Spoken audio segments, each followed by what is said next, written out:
हमारे लिए सौभाग्य की बात है।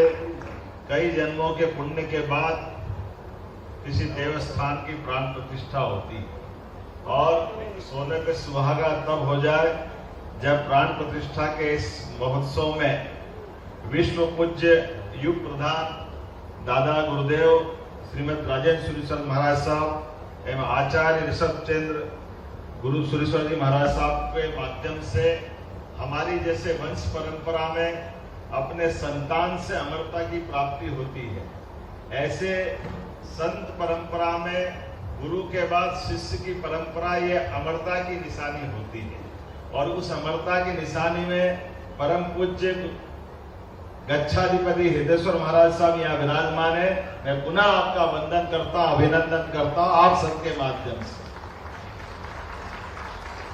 84 लाख योनियों के बाद जाने अनजाने हमारे जीवन में ये जो पुण्य पंथ पे बढ़ने का अवसर मिलता है वो हमसे कोई गलती ना हो जाए, इसलिए ईश्वर इसका प्रबंधन भी करता है। और ईश्वर का प्रबंधन हमारे जीवन काल में संत वृंद के रूप में होता। संतों के रूप में ईश्वर हमको हमारे मार्ग से भटकने से बचाते हैं, वो सदमार्ग की तरफ ले जाते हैं। वो सौभाग्यशाली होता है जिनको संतों का आशीर्वाद भी मिलता है और उनकी कृपा का प्रसाद भी मिलता है। मैं भाग्यशाली हूँ, मुझे ये प्रसाद मिला भी सही और आपके सबके दर्शन के साथ पुनः आशीर्वाद मिला है।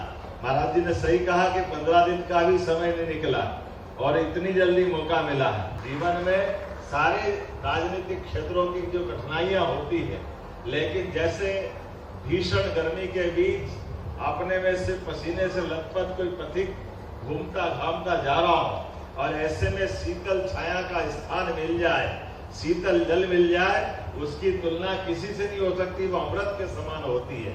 ऐसे में आपका आशीर्वाद हमें उसी प्रकार से मिल रहा है जैसे उस पथिक को शीतल छाया का आशीर्वाद मिलता है। मैं अपनी ओर से सुजानमल जी सेठ साहब का भी अभिनंदन करता हूँ, ट्रस्टी परिवार का भी, और ये कटारिया जी आपको भी मैंने यहाँ अभी अभी जो जैन रत्न की उपाधि से अलंकृत किया। सच में ये उपाधि हमारे लिए क्षण भर का गौरव नहीं, ये सदमार्ग पे चलने का संकल्प है और सदमार्ग पे चलने के संकल्प में परिवार सहित आपको ये सौभाग्य मिला है। सरकार की ओर से तो सहयोग है,